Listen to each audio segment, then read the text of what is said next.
Last Wednesday night, I was going on my way back home to New Jersey. I was in New York City because I went to see a New York Knicks basketball game at Madison Square Garden. After the game finished, I went to a nearby club to party. I was in the club for about 3 hours. I drank like 3 bottles of beer, but I took my time drinking it. But I left the club feeling a little drunk. I went inside Penn Station. I took the 1 train, only riding 1 stop to Times Square. I got off and walked over to where the Port Authority bus terminal was. When I got there, I saw that it was empty. Nobody was in sight. As I was still walking, suddenly I felt myself being pushed from behind. I fell to the ground right after that, and then I felt 3 pairs of feet kicking me. They were kicking me all over the place. This went on for like 15 seconds. After they finished, I felt my wallet being taken while I laid on the floor defenseless. The 3 guys then ran off. All my money was gone. There was $300 in my wallet. I got my phone out, which was surprisingly still with me, and I rapidly pressed the power button 5 times, which then connected me to a 911 operator. I told the operator what had just happened, and they said the police would be there in no time. I stayed on the line breathing heavily. I turned my head to the right, and I saw a pocket knife lying there. One of the robbers must have dropped it. If they would have used the knife on me, only God knows what would have happened. The police got there in under 5 minutes along with the EMTs. I was taken to a hospital where I told my story to police and investigators. I stayed overnight and was treated for my injuries. I went home the next day still feeling very sore, but better. I'm still very upset that all my money was gone, which was $300. It may be a lot of bread, but my life is more valuable than money. I'm still talking with investigators over the phone, and no arrests have been made yet, and I'm not sure if the 3 thieves will ever be arrested. If the police end up catching them, I'm 100% pressing charges on them. I also had a lot of money on my credit cards, and they probably used all that money to do illegal stuff. I'm just happy to make it out of there alive, so I can tell you my experience about being robbed.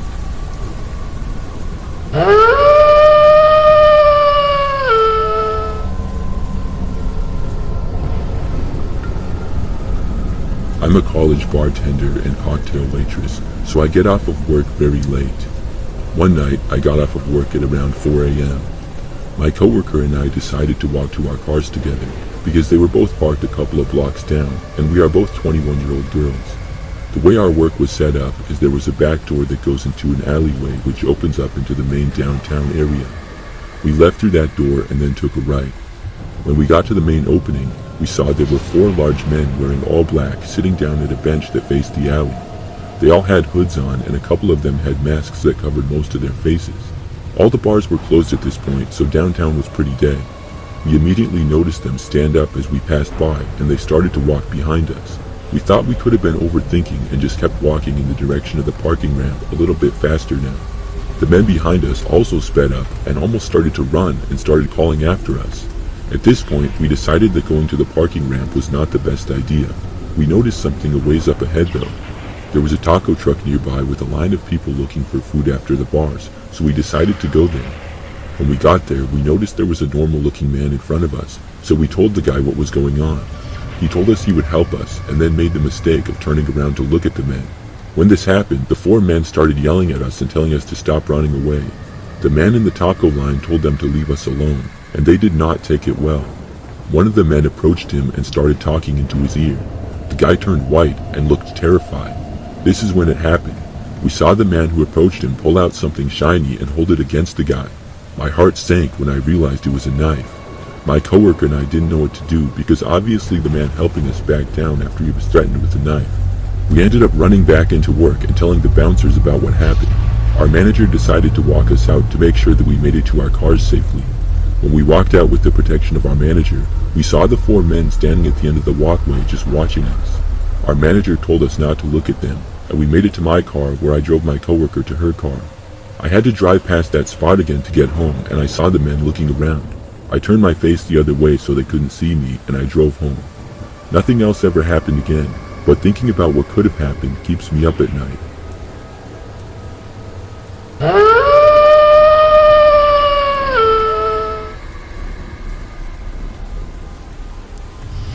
My name is Avery, and I'm a female.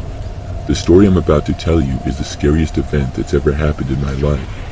So I was on Tinder, and I thought I was really lucky when I matched with this guy named Travis who swiped right on me. His profile seemed really nice. He was handsome, and when we talked, he seemed very charming. We also had a lot of the same interests. We talked for a while, and I was excited when he asked me out on a date 3 days later. We agreed to meet at a trendy coffee shop in the city. I was kind of nervous, and I arrived early. I remember I was fidgeting with my hair, but when Travis walked in, he smiled at me and I felt at ease. As we were drinking, Travis seemed normal. He started asking me questions about myself, and he was listening intently when I spoke. But as the conversation went on, I started to feel a little bit uneasy. Travis seemed overly interested in my daily routine. He was asking me questions about my job, my commute, and my favorite places to hang out. Now, on the surface, this might seem normal, but something about the way he was asking them just seemed off to me. However, I tried to brush it off, and I was thinking that I was just being paranoid. But as we finished up our drinks, Travis suggested that we take a walk in a nearby park. I hesitated, and I kind of felt like it was a bad idea. But overall, Travis seemed harmless, so I agreed. As we strolled through the park, Travis was still asking me a ton of questions, and they became more probing. He asked me about my family, my friends, and my living situation. I started to feel like I was being interrogated. That's when I noticed that Travis was leading me farther and farther away from the main path. We were now walking deeper into the woods, and I couldn't shake the feeling that I was being herded towards some unknown destination. I tried to make a joke to lighten the mood, but Travis just smiled and kept walking. I realized with a jolt of fear that I was completely alone with this stranger in a secluded area and there was nobody else around. Suddenly, Travis's demeanor changed. His smile went away, and his eyes looked almost sinister. He reached out and then grabbed my arm, and his grip was very strong. He said, "Let's take a shortcut," and started pulling me deeper into the woods. I tried to struggle, but Travis was very strong. I was trapped with no way to escape. However, in the past I'd taken some self-defense classes, and I knew that this was a time to put them into effect. I got a good surge of adrenaline, and I used all my strength to break free from Travis's grip. Luckily, I was able to. I then kicked him and ran as fast as I could, not stopping until I was back in the safety of the coffee shop. I'm really glad that he didn't catch me when I was running back. I waited in the coffee shop until I was sure that he wouldn't come back. Then I went home, and I didn't stop shaking until I was in the safety of my own apartment. After that, I've never gone on another Tinder date again, and I told all my friends and family about what happened. As for Travis, I never saw him again, but I'll never forget that day, and I'm always grateful that I was able to make it out of that situation.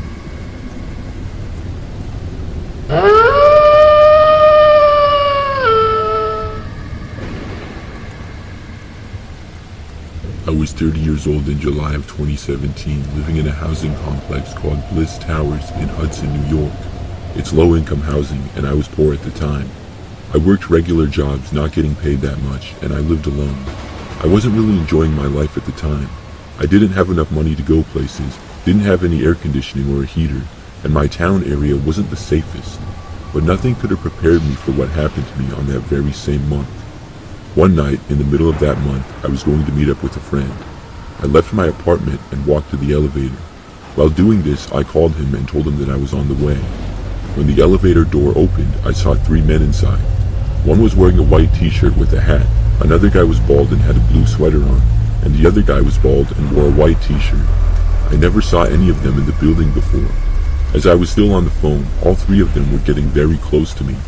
This made me very uncomfortable. They started to circle me, and the bald guy wearing a t-shirt walked to where the elevator door closes. He was purposely holding the door.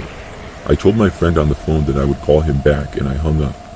After doing that, I asked all 3 of them, "What could you possibly want?"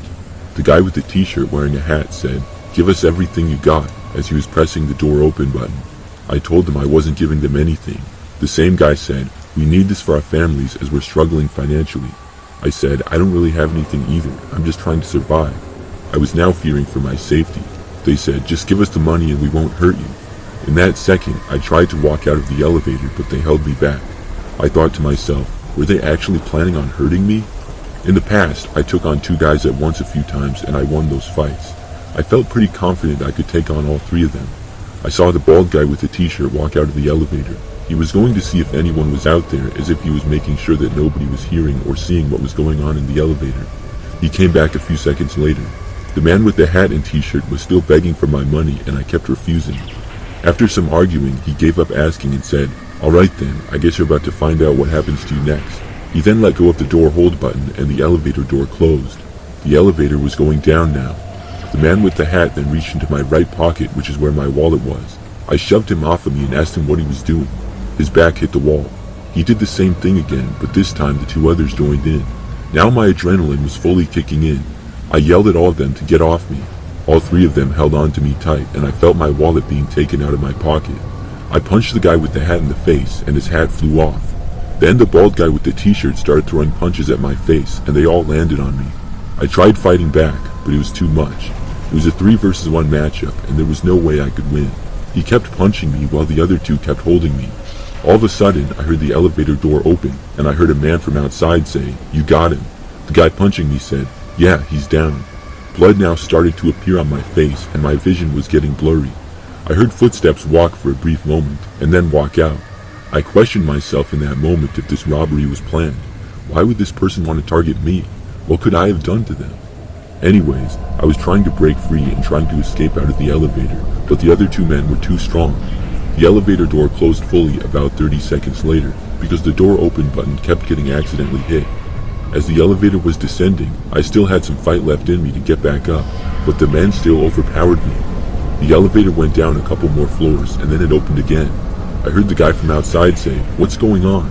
One of the guys said, "That's none of your business, get out of here." Then I heard footsteps run off, and the door closing. I couldn't really see anything because most of the punches landed on my eyes. The elevator then reached the lobby, and the 3 men got off with my wallet and everything in it. I stayed put for a minute, then got up with very slow energy, and I called my friend. I told him everything that happened, and he told me he would be right over there. I then pressed the button for my floor. Blood was now dripping profusely. When I got to my floor, I got out of the elevator with blood falling everywhere and went to my apartment walking like a zombie. I then went to the counter and grabbed some over-the-counter medicine and drank a lot of water. I felt better a few minutes later as I started to wake up a bit more. About 10 minutes after that, I heard gunshots outside of the complex. I asked myself, what could possibly be going on out there? Was it my imagination? Then, 3 minutes later, my friend buzzed in and came up. When he came in the apartment, he immediately started asking questions, like who did this to me and why they did it. I answered him and said I didn't know any of them, but it was definitely planned. But I didn't know why, as I had no issues with anyone in the building. I then asked him if he heard the gunshots outside. He squinted his eyes at me and said, "Huh? No, I didn't." He grabbed me more ice out of the freezer and I placed it on my face. As we were still talking, I asked him if I could go back to his place, because I was afraid that the police had already been called. I have a moral code of mine, and one of them is no snitching. He said, "Yeah, that's cool," and we were off. As we were driving on the streets in the car and me sitting in the passenger seat, we saw 2 cop cars driving by with their sirens on. They had to have been going to my building complex because gunshots were heard, and someone presumably called the police.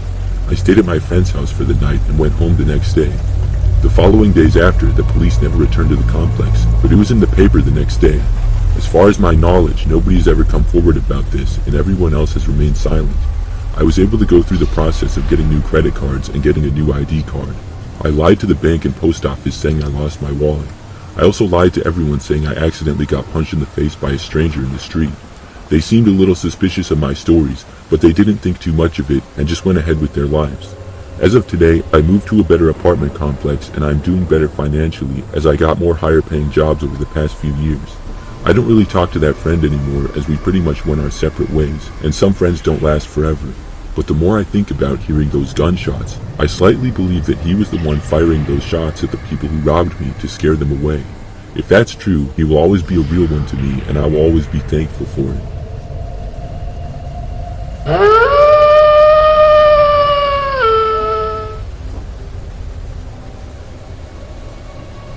My name is Oliver. I'm a 24-year-old male currently working at Five Guys Burgers and Fries.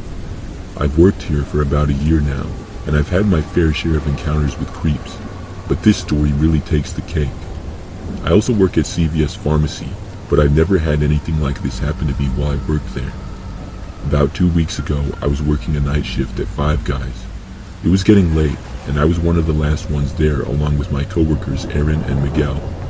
Around 9 p.m., this guy came in. He looked to be in his late 30s to early 40s. He was average height and was wearing jeans, some kind of Champion hoodie, and a really dirty looking baseball cap. I had been in between the register and the grill, as we had been very busy for hours, but now had finally slowed down. I thought that the guy was going to place an order, but to my surprise, He just went to a table and sat down and started looking at me in the process, and then giving Miguel a creepy glare. I was starting to get the creeps from this guy, and he did honestly look creepy. I don't know what it was about him, but he gave off a creepy vibe. As hours rolled by, I got pretty busy with some cleaning and cooking. At this time, Miguel had gone home, so it was just Aaron and I. When I looked over to where the guy was sitting, he was still looking at me with this creepy face like he wanted to hurt me or something. I tried not to put too much thought into it, and I just kept on with my business. Soon, it was closing time, and the guy was still there, giving me creepy looks. I went over to him, and I told him that we were closed and he was going to have to leave, but if he wanted to order something quick, I would be willing to help him out. The man just gave me a creepy look and said that he was there to pick up a catering order. A catering order at this hour? Why would he be sitting there for the last hour staring at me when he was there for a catering order? Plus, we usually don't get catering order pickups past 6 p.m. in my experience working there. I asked the man if he was there for a catering order, why was he sitting there for the last hour plus, and we had no catering orders at all that day. The man got really aggressive and started cursing at me, telling me that I was an idiot and he demanded respect. How was I disrespecting this guy? He was being very disrespectful and lying straight to my face. The man then called me a few terrible names and stormed out of the restaurant. I immediately went and locked the door afterwards. I was just happy that the guy was gone. I finished up all my tasks after that, which really only took a half hour, and then I told Aaron I was leaving. Aaron was the on-duty shift supervisor, so he had to stay a bit later than everyone else. I headed out the front entrance and was heading to my car in the back of the parking lot. I heard footsteps quickly approaching me, and I turned my head to the right to see what was going on. That's when I saw the same man who was cussing at me and watching me, full-on charging at me. I immediately ran to my car and got my keys out to unlock the door, but by the time I could do so, the man caught up to me and pushed me against my car. He punched me and threw me to the ground and attempted to punch me in the face several times while I was laying on the ground. I was able to deflect the punches and caught his right hand and twisted it as hard as I could. It apparently worked because the guy shouted in pain. I happened to keep a pocket knife on me and I never had to use it, but unfortunately I had to this time. I got out my pocket knife and I got the guy in the leg. He yelled in pain and fell to the ground. I kicked him in the face twice before running back to Five Guys and heading around back. I made it and banged on the door until Aaron finally opened it. He was really concerned and I told him everything. We called the police, but by the time the cops had shown up, the man was gone. They did find some fresh blood near my car, and it was all caught on camera as there was cameras set up to pick up almost the entire parking lot. The cops said that they would keep their eye out for the man, and he would be arrested for assault when he was found. However, as of now, I don't think he's been found. The incident was very scary, and I actually took a week off from Five Guys and just went back the other day. Hopefully that creepy man will never return.